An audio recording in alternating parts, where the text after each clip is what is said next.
Good evening students. तो my early home के part 2 में हम आ गए। तो लास्ट टाइम हमने ये देखे थे कि एक माँ अपने बेटे को किस तरह से शिक्षा देता है कि उनको किस तरह से अच्छा बन के रहना है, और वो याद दिलाता है अपने बेटे को कि देखो तुम्हारे पिताजी कितने अच्छे थे, तुम्हारे दादाजी ने क्या क्या जीता था, तुम्हारा ग्रैंड मदर जो थे वो क्या क्या कैसे थे। तो ये सब दिखाता है, और उसके बाद जो है वो बोलते हैं कि इस तरह से कभी और मत ये शरारत करना, और फाउल प्ले मत करना, और बैड वेज पे कभी भी किसी को किक और बाइट मत करना। और इसके बाद शुरू होता है जो है जो बच्चा जो है वो क्या बोलते हैं। चलिए यहाँ से देखते। I have never forget my mother's advice. मैं अपनी माँ की एडवाइस जो था, जो प्रवचन था, वो मैं कभी नहीं भूला। I knew she was very wise. मुझे पता था कि वो बहुत ज्ञानी हैं। And our master taught a great deal of her. और हमारे जो मास्टर है, जो प्रभु है, जो मालिक है, वो उनको बहुत कुछ अच्छा सिखाए हैं। Her name was Duchess. उनका नाम जो है डचेस था। But he often call her pet. लेकिन हमारे जो प्रभु थे वो हमेशा कभी कभी उनको पेट नाम से भी बुलाते थे। Our master was a good kind man. हमारे जो मालिक थे, जो प्रभु थे, वो बहुत ही अच्छा दयालु इंसान थे। He gave us good food. वो हमें अच्छा खाना देते थे। Good lodging and kind words. Good lodging, lodging मतलब यहाँ पर है कि लॉजिंग मतलब है कि वहाँ पर रहना, मतलब जहाँ पर रहते हैं, जो शेल्टर है उसको लॉजिंग कहा जाता है। स्थायी रूप में या स्थायी रूप में कैसे भी वो रहे तो उसको लॉजिंग कहा जाता है। जैसे कि आप सुने होंगे लॉजिंग एंड बोर्डिंग। लॉजिंग मतलब होता है रहना, और बोर्डिंग मतलब होता है खाना वाना खाना का, जो है उसको बोर्डिंग कहा जाता है। He spoke as kind to us as he did to his little children. यहाँ पर देखने वाली बात है कि दोनों जगह एस की इस्तेमाल हुआ है। He spoke as kind to us as he did to his little children. ये एस जब दोनों जगह पे आता है, as kind, as like, as good as, इसके मतलब जो है दोनों चीज़ों को, दोनों जो नाउन होता है, एक he spoke as kindly to us as he did to his little children. यहाँ पर आस एक नाउन है और लिटिल चिल्ड्रेन एक नाउन है। ये दोनों नाउन के बीच जब उसको कंपेयर किया जाता है और दोनों को इक्वल वैल्यू दिया जाता है, तब उसको एस और एस के साथ जोड़ा जाता है। तो ये छोटा सी चीज़ सीखने लायक था, तो हमने यहाँ पर बता दिया। सो यहाँ पर क्या बोला जा रहा है, he spoke as kindly to us as he did to his little children. वो हमारे साथ उतना ही दया के साथ हमसे बात करता था जितना कि अपने खुद के बेटे के साथ, खुद ने बच्चों के साथ यहाँ पर बात करते थे। यहाँ पर चिल्ड्रेन मतलब बच्चे होता है, नॉट बेटा, बेटा नहीं होता है, बच्चों के साथ मतलब बच्चा बेटा भी हो सकता है, बेटी भी हो सकता है। लेकिन चिल्ड्रेन जब है तब ये प्लूरल फॉर्म में है, तो बेटा बेटी हमें लगता है कि दोनों यहाँ पर है। सो यहाँ पर चिल्ड्रेन कहा गया है। चाइल्ड अगर होता तो एक ही होता, सिंगुलर नंबर पे चाइल्ड होता है। चिल्ड्रेन जब होता है तो वो प्लूरल हो जाता है। We were all fond of him. We were all fond of him. हम उनको सभी प्यार करते थे, सभी प्रिय पाते थे। And my mother loved him very much. और मेरे माँ जो है उनको बहुत ही प्यार करते थे। when she saw him at the gate, जब वो उनको गेट पे देखते थे, she would knee with joy and trot up to him। knee मतलब है, नहीं मतलब घोड़े जब उच्च स्वर से जब हिन हिनाता है तो उसको नहीं कहा जाता है, जैसे ऐसा नहीं। तो इसको इस हिन हिनाने को, हिन हिनाट को नहीं कहा जाता है। और वो मतलब बहुत ही प्यार से और पैर उठा के, ट्रॉट मतलब दुल की चल है, और और ऐसे दुल की चाल के साथ पैर उठा के एकदम शान के साथ उनके पास पहुंचते थे, और विथ जॉय बहुत ही आनंद के साथ। He would pat and stroke her and saw, he would pat and stroke her, वो अपने उस मेरे माँ के ऊपर थपथपाते थे, एंड से well old pet and how is your little डार्की, और ओल्ड पेट तुम कैसे हो, एंड तुम्हारा छोटे डरकी जो है वो कैसा है। ये डरकी जो है वो है जो आ, इस कहानी का मेन हीरो है, उनको उसका नाम डार्की है, वही ये बात पूरा बोल रहा है। आई वॉज ए डाल black so he called me डार्की, मैं थोड़ा सा डाल ब्लैक था, ठीक है, थोड़ा सा काला था, तो यहाँ पर है ना, काला को कालू कहा जाता है। आ, तो वैसे ही वो थोड़ा सा काले थे तो उसको डार्की कहते थे। Then she would give me a piece of bread, लेकिन ऐसा नहीं कि उनको डार्की कहा कहते थे तो वो मतलब उनका मजाक उड़ाते थे, लेकिन वो प्यार से कहते थे डार्की।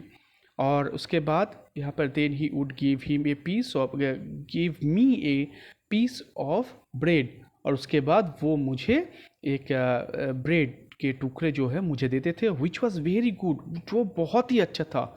And sometimes he brought a carrot for my mother, और कभी कभी जो है वो मेरे माँ के लिए गाजर लेके आता था। All the horses would come to him, सारे हॉर्सेस सारे घोड़े जो है वो सब जो है उनके पास आ जाते थे। But I think we were his favourite, लेकिन हमें लगता है कि मुझे लगता है कि मैं और मेरे माँ जो है हम लोग ही जो है उनके फेवरेट थे। My mother always took him to the town on a market day in a light gig. Light gig मतलब क्या है, जो दो पहिए की जो गाड़ी होता है और एक हॉर्स जो है उसको खींच के लेके जाता है, तो इसको लाइट गिग कहा जाता है। ये एक बग्गा गाड़ी जैसा होता है, ठीक है, एक बग्गा बग्गा मतलब घोड़ा है, एक घोड़ा जो खींच के लेके जाता है, दो पहियों वाला गाड़ी जो होता है, तो उसको लिटिल गिग कहा जाता है। My mother always to keep to the town, मेरे माँ जो है उनको हमेशा टाउन में लेके जाते थे ऑन ए मार्केट डे, जब मार्केट, पहले तो हमेशा मार्केट नहीं होता था, कभी कभी मार्केट में था, हफ्ते में एक दिन दो दिन जो है फिक्स रहता था, उसी दिन जो है मार्केट बैठता था कोई स्पेशल कोई जगह पे, तो उस मार्केट पे वो लेके जाते थे मार्केट डे में, जहाँ पर जिस दिन मार्केट बैठता था उस टाइम पे। There was a plough boy, plough boy मतलब क्या है, जो खेत में काम करता है उसको प्लाव बॉय कहा जाता है। देयर से एक प्लाव बॉय था, एक खेत में जो काम करता हुआ मजदूर था, उसका नाम था डिक, उसका who sometimes came into our field to pluck blackberries, जो कभी कभी हमारे यहाँ पर खेत में आ जाते थे और वो क्या करते थे, ब्लैकबेरीज खत ब्लैकबेरीज के लिए फ्रॉम द हेज, जो बार जो था वो बार को पार करते हुए वो आ जाते थे और ब्लैकबेरीज खाते रहते थे। When he had eaten all he wanted, जब वो सब खा लेता था, जितना मन चाहे उतना खा लेता था, he would have what he called fun with the girls, ले उसके बाद वो उसका जो है खुरापात जो है उसका जो है उसको मजाक बोलता था वो, मतलब ऐसा चीज़ वो घोड़े के जो बच्चे था उनके साथ करता था। Throwing stones and sticks at them to make them gallop, वो क्या करते थे कि जो स्टोन से, जो पत्थर है और जो पत्थर है और जो लकड़ी है, वो घोड़े के बच्चे के जो बच्चों के ऊपर जो है वो फेंकता था, जो कि बहुत ही ख़राब चीज़ है, गंदा चीज़ है, ऐसा नहीं करना चाहिए, किसी को ऐसा तंग नहीं करना चाहिए, लेकिन वो करता था। और उसको वो जो ऐसे कोई अगर तुम्हारे पास कोई फेंकेगा तुम क्या करोगे, तो तुरंत भाग जाओगे ना, तो ऐसे ही घोड़े जो है वो तुरंत अपना चारों पैर उठा के भागने की कोशिश करता था, तो गैलप करता था और इसी में वो बहुत खुश होता था। We did not mind him much, तो हम लोग उसको ज़्यादा भाव नहीं देते थे, और for we could gallop off, तो हम लोग वहाँ पर मतलब थोड़ा गैलप करके थोड़ा सा चारों पैर उठा के थोड़ा इधर उधर चले जाते थे, तो हम लोग उसमें इतना ज़्यादा माइंड नहीं करते थे, उतना भाव नहीं देते थे। But sometimes stone would hit and hurt us. लेकिन कभी ऐसा हो सकता था कि जो है कि कोई पत्थर आए और हमें हमारे ऊपर लग जाए, किसी को चोट लग सकता था। ठीक है, ये बहुत डेंजरस था। One day he was at this game. तो एक दिन वो इसी मस्ती में था, यही काम कर रहा था। And did not know that the master was in the next field. लेकिन उसको यह पता नहीं था कि हमारा जो मालिक है वो बगल वाला ही फील्ड में, जो मैदान में, वहाँ पर काम कर रहा है। बट ही वॉज देयर, लेकिन वो वहाँ पर थे, watching what was going on. यही देख रहे थे कि क्या रहा है। Over the hedge he jumped in A snap. एकदम चुटकियों में वो आ गए और एकदम जंप करके एकदम आगे अंदर। And catching Dick by the arm, और उसका हाथ पकड़ लिए। He gave him such a box on the ear as made him roar with pain and surprise. तो अब क्या किया, उनको एक दिया चमाट, एकदम कान के नीचे टक मारा एकदम जोर से। हाँ, तो वो एकदम हक्का बक्का रह गया है। वो जो प्लाऊ बॉय था, जो डीक था, वो एकदम हक्का बक्का रह गया, बोला कि हुआ क्या। हाँ, और इतना जोर से लगा, वो एकदम चिल्ला उठा। As soon as we saw the master, we trot up near to see what went on. जब भी हमने अपने मालिक को देख लिया तो हम क्या किए, एकदम हमारे अंदर भी साहस आ गया, और क्या किया, हम एकदम मतलब शान के साथ आगे चले गए उसको देखने के लिए, भाई क्या रहा है। Bad boys he said, bad boy to chase the colts. Bad boy he said, मतलब गंदा बच्चा, गंदा लड़का। Bad boy to chase the colts. तो अपने इस छोटे घोड़े के बच्चों को तुम ऐसे परेशान कर रहे हो। This was not the first time, ये पहली बार नहीं है। नॉट द सेकेंड टाइम भी नहीं है, दूसरे बार भी नहीं है। But it shall be the last, लेकिन ये आखिरी बार है। और there take your money and go home. ये लो, अपना पैसा लो, जितना काम किए हो ना तुम, जितना भी काम किए हो वो सारे पैसा लो और जाओ, घर जाओ। I shall not want you on my farm again. मैं तुम्हें अपने फार्म पे एक पल भी नहीं देखना चाहता हूँ। So we never saw Dick any more. तो उसके बाद हम डिक को कभी नहीं देखे। Old Daniel, the man who looked after the horses, was just as gentle as our master. So we were well off. So old Daniel जो थे, जो बूढ़े जो डेनियल थे, जो सारे घोड़े को जो देखता था, तो वो उतना ही अच्छा था जितना कि अपना मास्टर था, अपना मालिक जितना अच्छा था उतना ही डेनियल अच्छा था।